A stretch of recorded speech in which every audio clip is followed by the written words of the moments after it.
So ngayon, tanghalian na dahil 11 na. Ayan. Sabi ni Lola, andito ako sa sabi ni Lola, huwag daw akong linis ng linis. Kasi daw, yung tiles daw. Hindi ko alam kung tiles. Parang kahoy ito eh. Sabi niya, yung kulay daw.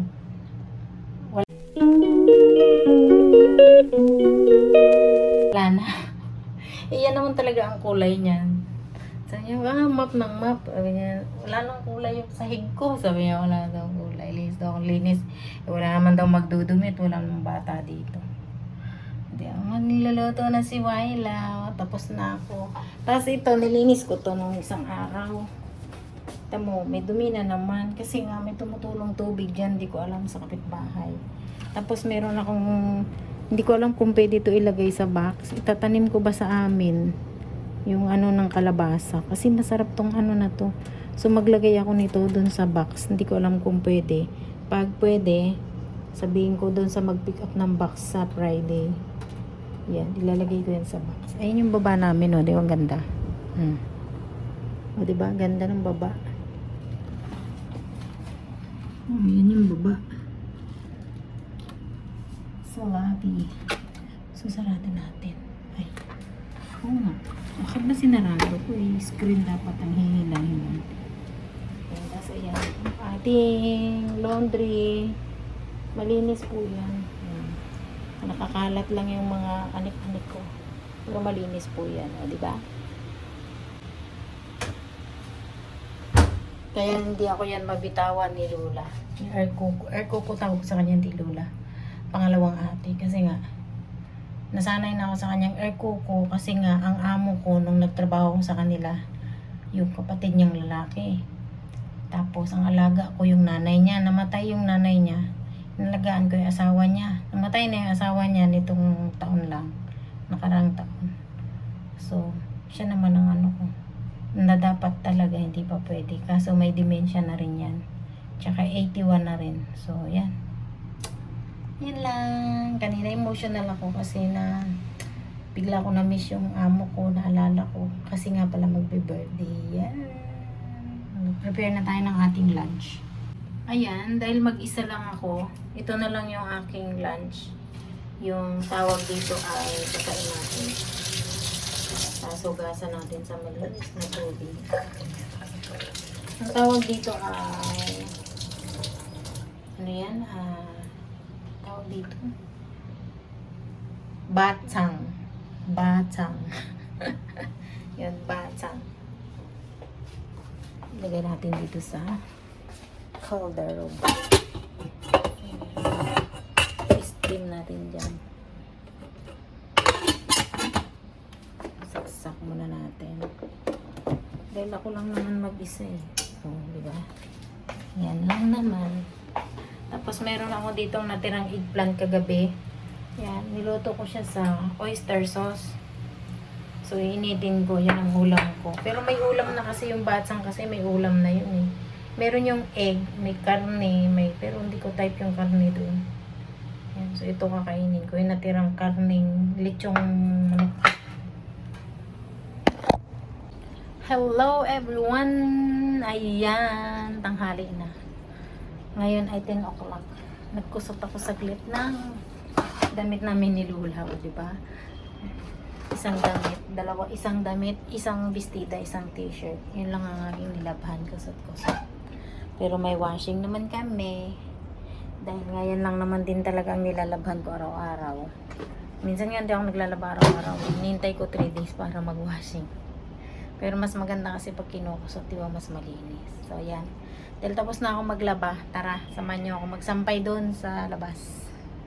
Ayan na nga, tapos na ako magsampay. O, sabi ko sa inyo yan, 2 piraso lang. Tsaka yun. O, diba?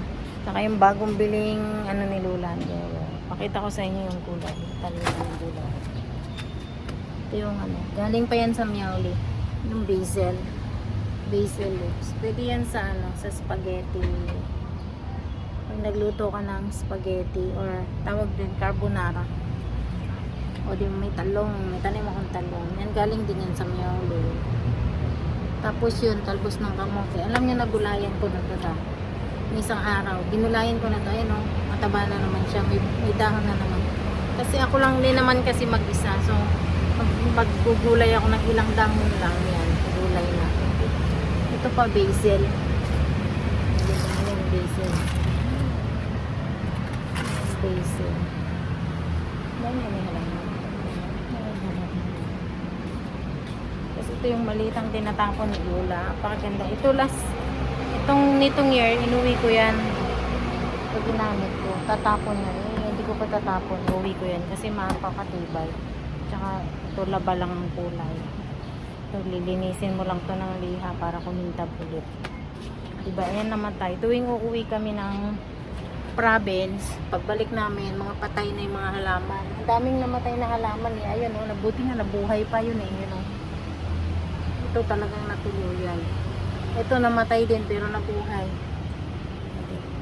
Lahat. Tapos ito, ayan o. Nagkamatay na pero nabuhay ulit o. Ayan o, tamo na nilaw. Ito maganda na yung mga dahon niya. Kasi pag bumabalik kami, nadidiligan. Yan, ang ganda na yung musbong. Pero nung pagdating namin, ganyan siya o. Yung pangit. Ang laki na rin yung Ontario. Ano ba yung Ontario? Yan yung mga orchids. Hindi pa namulaklak. At ayan, kaninang maaga pa nilinis ko to. Tingnan mo, ang linis ng screen, diba? Maaga pa brinas ko. Every week naglilinis ako nito. Kasi yung aming glass, tamo. Kahit silipin mo lahat ng glass dito, ang dudumi. Hindi mo na makita yung glass nila. Puro alikabok. Pero yan, palagi kong nililinis. Tingnan mo yung kapitbahay namin. Tingnan mo nga. Pero yung sa amin, tingnan mo yung sahig namin. Diba? Maliwanag. Yung kanina, tingnan mo. Ay, Diyos ko, day. Ayan, tingnan mo. Diba? Tapos na akong maglinis yung sahig namin. Kasi, pag nakita kong may tae ng ibon dyan, binabras ko na agad, nililinis ko. Para maganda. Tingnan mo naman yan. Diba? Puro tampak. Napakagandang bahay ko. Pero yung labas nila doon. Kahit din yung kabila. Oh. Pero may mga tao po yan lahat. Tamo yung amoy dito talaga. Maaamoy mo, mabaho. Puro lalaki kasi nakatira dito. Kaya yung amoy nila nandyan. Ang baho. Pasok na tayo. Sarado natin pinto. Sobrang init sa labas.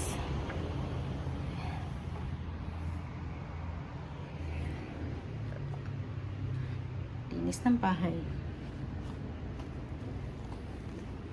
At ayan, nandito na ako sa room. Paborito kong kwarto to. Ito yung dating kwarto namin ng alaga ko. Namatay. Diyan yung higaan ko. Nandito yung sa alaga ko. Ngayon, ginawa ko ng stock room. Ayan. Ito yung mga ating ipapadala sa Pilipinas. Yung mga ukay-ukay. Yan ay yung mga bigay ng mga damit. Mga pulot na damit. Ayan. Diba? Ito yung ating mga pangpauwi. So, meron pa tayong hindi na ilagay. Marami pa. Ito. Isang box. Tapos ito. May nalaglag. Ito sana, papauwi ko to. Sayang. Kasi tatapon. Yung mga lagayan ba to ng mga labahin. Hinayang ako. Iuwi ko yan. Promise. Kasi dalawa yan eh. Ito isang ganito. Tapos yung mga sapatos, hindi ko pa naipasama. Ang dami pa ng sapatos. Wala na akong magagawa kasi hindi na magkasya. Andito yung mga sapatos. Alam niyo po yung mga sapatos, mga original yan, mga pinulot. Mga tapon. Kinukuha ko. Tapos ito. Ayan, sana sa nanay ko. Pang araw-araw ng nanay ko para hindi madulas. Tapos ayan.